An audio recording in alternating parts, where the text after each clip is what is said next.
laawol kisal ko laawol peewal e ɓantal. inchallah waray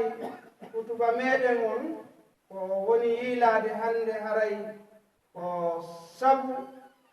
tageede en ene yimɓe ɓen e jinnaji ɗin e fii neɗɗo o ko hombo o haani wondude, ko hombo o rentoto wondugol e muɗum. O waɗi noon subhanahu wa taala o yewti en o waɗinen hattirde e yewtugol en no faamiren ko honɗum woni sabu haa kanko subhanahu wa taala o tagi en o tagi ɗiɗo jinnaaji haa o wi kanko subhanahu wa taala wa ma halaqtu ljinna wal insa illa liyabudun. o tagiraali jinnaaji ɗin e yimɓe ɓen e si wonaa ko fiyo ɓe rewan min Allah. ɗum ko haqqullahi alal ibad, ko haqqe Allah e dow jiyaɓe. ɗum noon o wi kanko subhanahu wa taala o woni wallahi minen Allah de min neli e kala e mofte e kala e zaman min neli nelaaɗo e maɓɓe. on nelaaɗo hino yewta ɓe, hino yeetoɓe, hino yamira ɓe. rewe Allah subhanahu wa taala kanko gooto, woɗɗito ɗon kala ko wiyete taghut, kala ko yawti keewi sariyaji Allah. tawi Allah yiɗa, nelaaɗo yiɗa, haray julɗo on wonaa ko yo ɓatto ɗum ɗon, ko yo hulo Allah o martita e ɗum ɗon, o waɗa ko Allah subhanahu wa taala yamirimo ko. subhanahu wa taala mo andintina en o wi ko mayde nden o acci tagude si o tagi gurdan ɗam. ɗum noon o manti hoore makko kanko jomiraɗo subhanahu wa taala o wi tabaraka allazi biyadihi lmulku wa huwa ala kulli shay'in qadir. o wi ko kanko woni taguɗo nde ɗo mayde si o tagi gurdan ɗam fiyo o dardo en, o jarribo en ko hombo e meɗen ɓurata moƴƴinde golle muɗum ɗen. kanko Allah noon ko o tedduɗo fowruɗo, ko o surrowo, ko o yaafotoɗo. e ko wona e ɗeɗo ayeji ya ayuha nnasu ubudu rabbakum allazi halakakum wallazina min qablikum la'allakum tattaqun. e aajire hino heewi ko o yamiri e rewmo wota en sirkanmo. aray subhanahu wa taala e ñaawore makko e gandal makko e fii tagugol neɗɗo e jinna, tawi ko waɗi ɗum o tagiri ɗum ɗo ko fiyo ɓeeɗo majjinɗinano mo rewa mo. kono noon neɗɗo mayyalam bi tabiihi ko o wuurotoɗo yiilo no o tagirano ila mukhalatati l akharin. neɗɗo fala budda o yaha wooda ɓe o wondi, kanko tun o wawata wonde feere, fala budda o heɓa wondiɓɓe wa mujalasatihim e jooɗotugol e maɓɓe wal ijtima'i bihim e moɓodirgol e yimɓe ɓen e jamaa. naam, ko homɓe noon neɗɗo suɓoto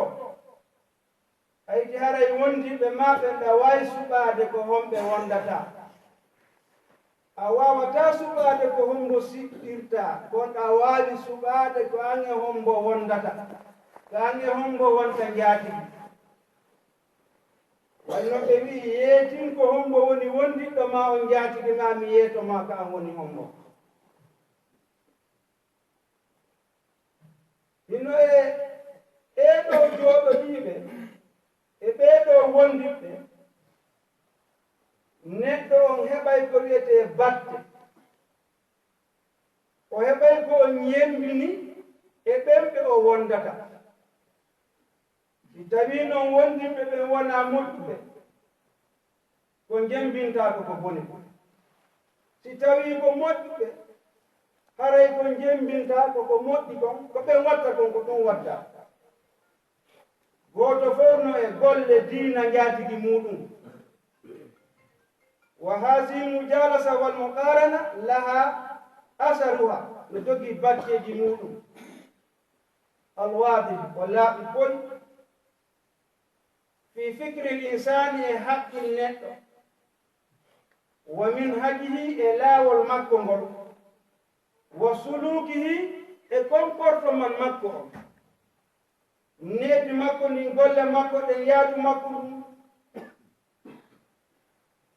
ɗum ɗo noon ko ɗum ɗo wonta sabu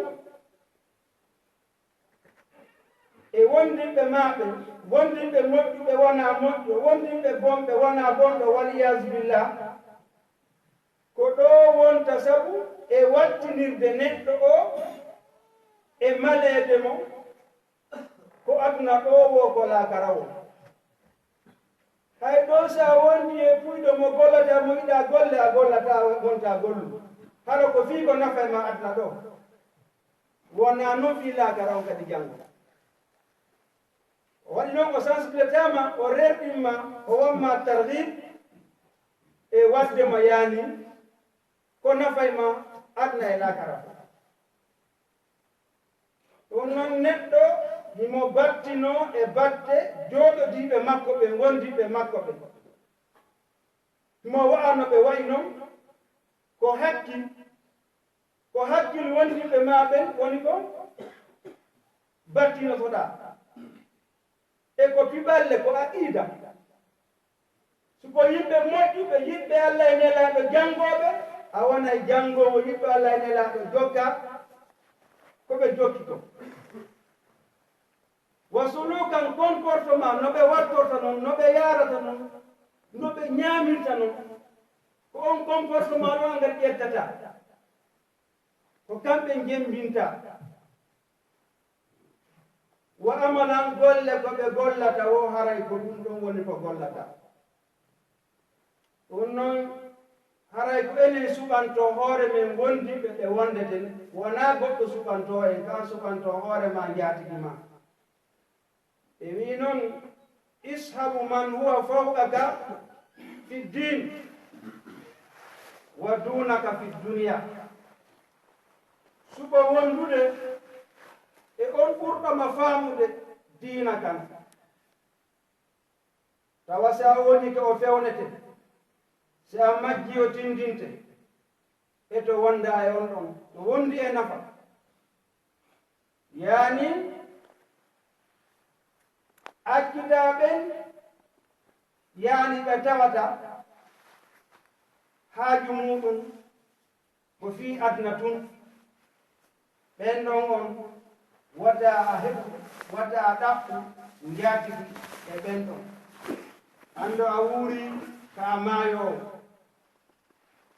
yaani ishabu man huwa fawqaka fi din wonda e ɓen ɗon wada a wondu e neɗɗo kadi mo taƴiniraɗa ɓuri a aɓettaki e makko ha e hunde ko e hombo ɓeydotoɗa nafa ko e ɓurɗoma gandal so heewi wondude hay si a jangare haɓay jikkuji buygol jembinɗamo ko jokkoɗamo e mum e haray Allah subhanahu wa taala yewti en ko atti en nisoyde tawi ñande nise nafata o wi وقد دل على ذلك السر والعقل والواقع والتجربة ko haqqil ɗum wawi famude tasko e ko waɗi hiya e ko darda seeda ino giya e tindinale islamu ko tindini en ɗum ko jomiraɗo subhanahu wa taala yewtu en no woodi niisoyoɓe janngo fi hon ɗum Allah wi e suratu furqan aya nogay e jeeɗɗi ha e aya nogay e jeenayi o wii wa yawma ya'addu zalimu janti ñande ŋatoyta oɗo tooñuɗo ala yadayi juuɗe makko ɗen o ƴakka ɗe fii hon ɗum o ŋata juuɗe makko ɗen mone o ƴakka ɗe yawma ya'addu zalimu ala yadayi yaqulo ya laytani hanino attahastu mi jogito ma arrasuli sabila mi jokka ko nelaɗo adduno ko mi jokka laawol nelaɗo ngol sunna nelaɗo muhammadu sallllahu alayhi wa sallam mi yamira hoore am ko nelaɗo yamirno ko mi eto mi golla ɗum ko watta gollal ko ñaamu gollal ko yahu gollal ko waala gollal ko wondi gollal e tagore nde fof ha ni no hara mi jogitinoke wondude oɗo nelaɗo laawol ko adduno ko ɗum noon sunna wona ko accirte ɓaawo sunnaji nelaɗo muhammad sallah sallam en ɓe heɓa maaki kullukum tadkhuluna aljanna illa man aba on fof ko naatoɓe aljanna sowna on saliɗo qalu ya rasulallah man yaba ko on botanoɗo aljanna qala wa man ata'ani kala ɗoftiɗoran e yamiroje an e golleji an ɗi dakhala aljanna wa man asani faqad aba kala yaani wofuɗolan e golle an ɗen a e z haray ko ɗum woni o salike o faalaka naatde aljanna waliyasu billah ɗum noon nden ñande o wiya haanino daga yo hara mi jokkitoto noon wondude e nelaɗo sallallah sallam laawol ko jokkuno ko mi jokkangol o inna ya waylata e halkare am e bone am laytani haanino lam attahis fulanan hara mi jokkitanoki kaari e kaari khalilan jaatigiɓe wesdi haanino hara na e kaari mi welɗo par ce que ɓen ko yamiraynomo golleji maɓɓe ɗi hay fus alano ko moƴƴito so on jooɗoɗi ɓe andi siko fiima politique ko politique ɗum yewto soko fi gaynako ko gaynako yaga ɗum yewto e siko fi yiɗɗo adda ɗum fiɗɗo fi jaw ɗum yewto on jooɗo 1 heure tan 2 heures tan 3 heures tan fi allah yewtatake ha immonon ɗon serton ko yewton ko amma o ñoƴi woɓɓe no o wayi fof ko noon wata ɗum noon haray ɓen jaatigiɓe yelaka mo heeɓi jaatigi suguɓe janngo yawmal qiyama o ninsay yo allah danɓe ninsa janngo yawmal qiyama o inno ya waylata laytani lam attahisu fulanan khalila hara mi jokkitanoki kaari jaatigi laqad a dallani ko pellet o majjinilan ani zikir e ko waajeteno ko e deftere allah nde e sunna nelaɗo baada isi jaani nde ɗum arno yan te mi nanma hino jangede hino waajede hino yewtede masa allah kono min mi hammatano toon mi yahatan toon lan jogi wondiɓɓe ɓen hino jogilan e piiji ɗan anɗa ɗi nafata lorrata ma ko lorra tun woni e majji ko fi weli e foti laybun wa lahawun wa tafakur ɗum ɗo wonno ko wonno nodduɗan e muɗum ɗum noon o majjinilam baada is jaani ani zicre subhanahu wa taala o yeeti en wa kana cheytan faamede seytane oɗo o laatike wonande neɗɗo ko hersinowomo seytane allah wi en ko o gaño meɗen dogteɗen mo gaño imo dogira e ɓalli meɗen ɗiɗi dogirta ni sirkinirta ni si a tewtike mo a heɓlanaki no haɓidira e oɗo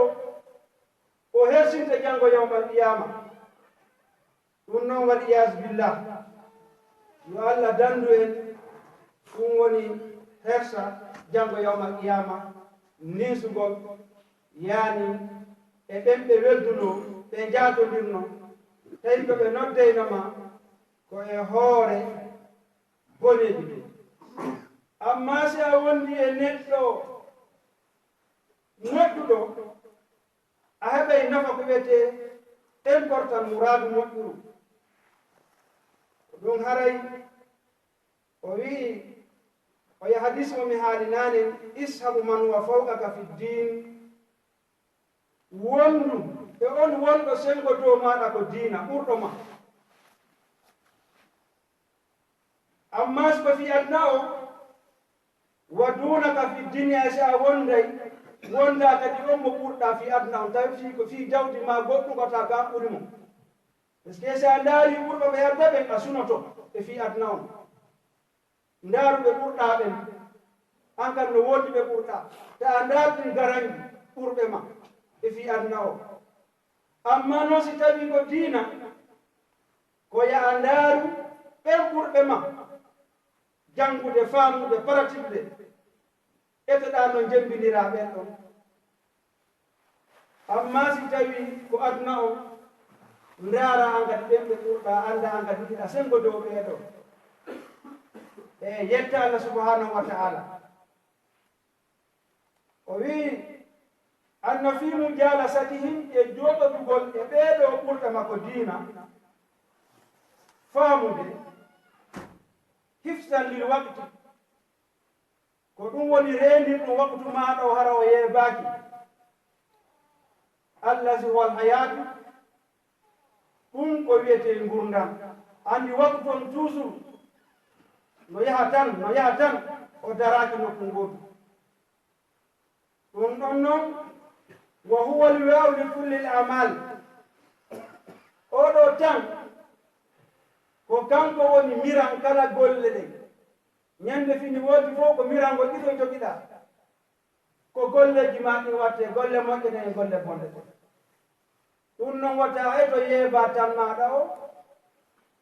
e wondiɓe bonɓe e golleji fuyanteji, golleji meranteji. oɗo neɗɗo diina, neɗɗo faamuɗo l'islam, si on andodiri on faamodiri haray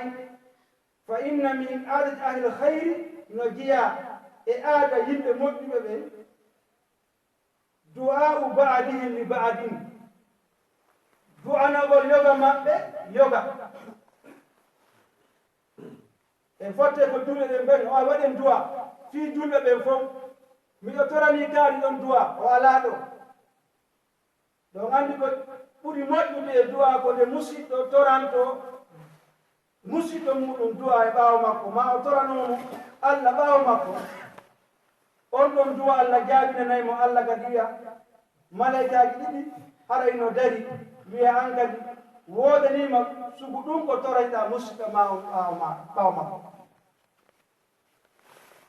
ko ɗum neɗɗo gooto yani alkhatibu lbaghdadi imo jogino kanko weldirɓe temeɗre ɗe o windi e kaydi. ñande fof ñande si woni kiikiiɗe o immotono o juula o toranoɓe ɓeɗo fof gooto par gooto, gooto par gooto. ñande goo o ronki wadde ɗum ko o ɗaani ɗon, goɗɗo goo wiimo e koyɗol ko fii hon ɗum hannde a immaaki huɓɓuɗa oɗo lampu ma waɗɗa du'a ko woɗa wadde ko. ɗum o mari o immi o ƴetti fewol makko ngol o du'anori gooto haa ɓe lanni. ɗum haray o wasuye mo nelaɗo sa sallam makani en wala tansa wata a yejjutu du'anagol akhikal muhtaji, siɗɗo maɗa haton jinɗo du'a, yani hara mo haton jini du'a alamo haton jina du'a, kono hen ɗon no ara e sangaji tawa neɗɗo mino jogii sol jaho tampere oy du'a ɗo bi zahril ghaib, tawa ko ɓaawo makko. andu ɗum o yanfa'uhu llahu, Allah nafiray mo on ɗon du'a wa yanfa'aka anka nafe aray ko duwaɗamo ko ellema ko hoorema duwaɗiɗa ɗum noon wonta heɓutu musidɗo maɗa o foti ko ɗo woni kala noon ko woni wonde heɓu tande jooɗa toraɗiɗa musidɗo maɗa giɗo maɗa yani du'a moƴƴere inchallah wa aqulu qawli hadha wa astaghfirullah li wa lakum fastaghfiruh.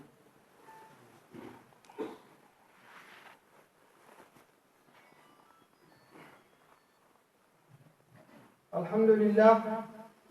على نعمة الإسلام وكفى بها من نعمة ثم والصلاة والسلام على من أرسل رحمة للعالمين. وقال سبحانه وتعالى الأخلاء يومئذ بعضهم لبعض عدو إلا المتقين. وقال صلى الله عليه وسلم سبعة يظلهم الله في ظله يوم لا ظل إلا ظله، يعني ومنهم رجلان تحابان في الله واجتمع عليه وتفرق عليه. عليه سبحانه وتعالى وهي يوغا e welduɓe ko aduna ɗo al akhillahu yawma idin weldunoɓe no wonoya janngo yawmal qiyama tawanen ñande ba'duhum li ba'din aduwwun. haranen ñande hiɓe ayri gooto suusate a yuude oya sabu hon ɗum ɓe wonino groupe malfaiteur e wadde boneeji sirkande allah e aadaji e bidiyaji ko ɗum ɓe welduno ɓe weldani hoore deftere allah e sunna nelaɗo muhammadu sallllahu alayhi wa sallam. al akhillahu yawma idin ba'duhum li ba'din o wi aduwwun illa al muttaqin. so wona ɓen hulnoɓe allah ɓe renti ɓe waɗi ko allah yamiriɓe ko gacci ko allah haɓɓe ko kono nelaɗo makiri haray jeeɗɗo façon ji yimɓe janngo yawmal qiyama Allah subhanahu wa ta'ala waɗeɓe ɓe ɗowdi makko ñande tawi ɗowdi ala sina ɗowdi makko ndi o wi ɓe yimɓe ɗiɓe weldunoɓe tawi ko fi allah ɓe weldiri wona intérêt haɗe hunde ɓe wuuri e dow ɗum haa ɓe serti e dow ɗum ɗon wona fi intérêt haɗe ko fi lillahi wa li rasuli ɓe weldiri.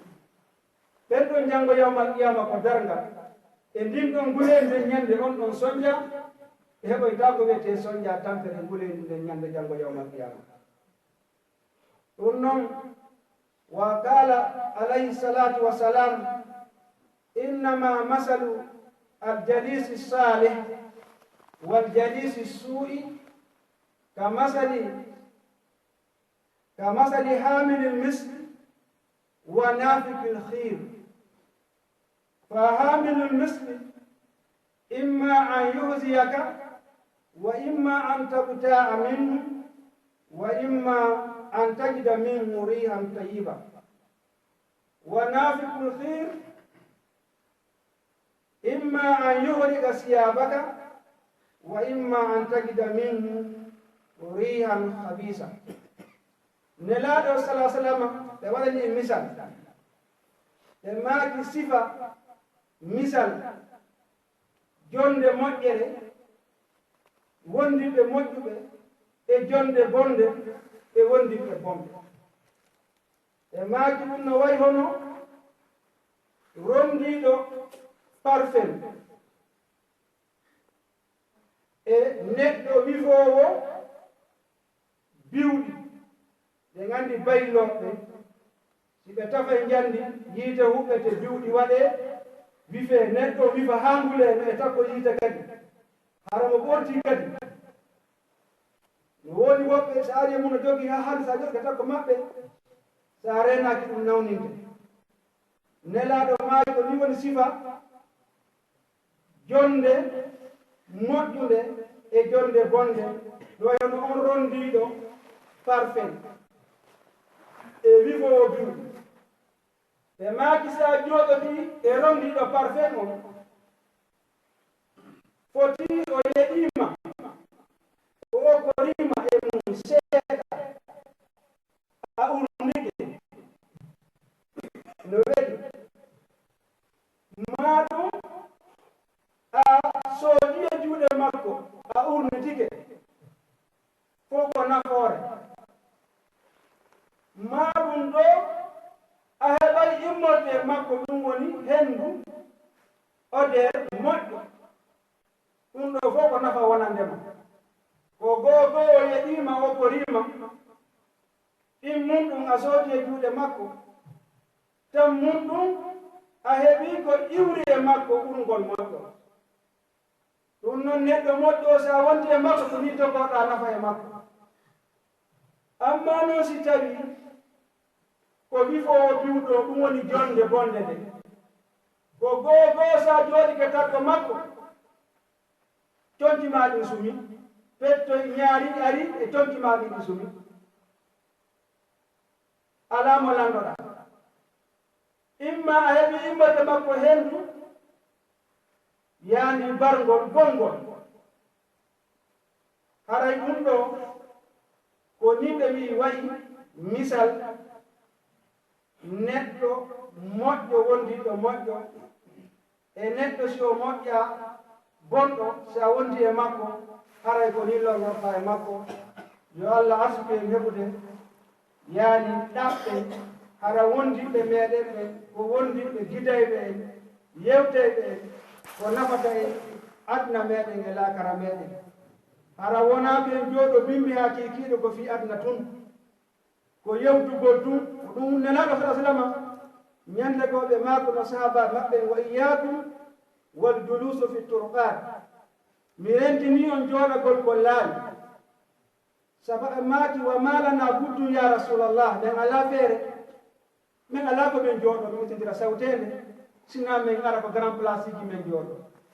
e maaki ɗum noon fa aatu jonni a tariqa haqqaha jonne laawol ngol haqqe maggol ɗum e maaki wa ma haqquha ya rasulallah ko honɗum woni haqqe laawol ngol jooɗagol ko grand place ji to gandi ko hasi ko siga ɗon ko ñooreji affaire ji haala tun gorɗo gorɗore fi adna innugol ɗo ɗo daari ko watti oɗo moƴƴa o ko ni e ni ɗum noon haray ko bakkatu woni keɓata e ɗum ɗon ɓe maaki haray jonni e laawol haqqe maggol ɗon ɓe maaki o ma haqqa ɓe maaki awwalan ko haddul basari anil haram ko hippugol gite ɗen e ko harmi wa irsadu dal e tindinde kadi yaani kala majjuɗo laawol kala ma ɗum majjuɗo e honɗo e diina kan yaani yamiraago moƴƴi haɗa ko boni haray si a jooɗike e laawol e nokku grand place ko jooɗete ko ɗum ɗo watta si jooɗɗa ɗo si andi a watta ɗum no wata jooɗo ɗon allahu ala wa alam ko maako nenaɗo sallllahu alayhi wa sallam wa aqulu qawli hada wa astaghfirullah li wa lakum fastaghfiruh innahu huwal ghafurur rahim barakallahu li wa lakum fil qur'anil karim ونفعني وإياكم بما فيه من الآيات والذكر الحكيم وقال تعالى إن الله وملائكته يصلون على النبي يا أيها الذين آمنوا صلوا عليه وسلموا تسليما وقال صلى الله عليه وسلم من صلى علي صلاة واحدة صلى الله بها عشرة اللهم صل على محمد وعلى آل محمد كما صليت على إبراهيم وعلى آل إبراهيم اللهم بارك على محمد وعلى آل محمد كما باركت على إبراهيم وعلى آل إبراهيم إنك حميد مجيد اللهم أرنا الحق حقا وارزقنا اتباعه وأرنا الباطل باطلا وارزقنا اجتنابه برحمتك يا الراحمين اللهم علمنا ما ينفعنا وأنفعنا بما علمتنا وزدنا علما اللهم فرج هم المحمومين ونفس كرب المكروبين واقض الدين عن المدينين واشف مرضانا ومرضى المسلمين برحمتك يا ارحم الراحمين اللهم اكفنا بحلالك عن حرامك اللهم اغننا بحلالك عن حرامك برحمتك يا ارحم الراحمين وصل اللهم وسلم وبارك على نبينا محمد وعلى اله واصحابه وسلم تسليما كثيرا واخر دعوه الحمد لله رب العالمين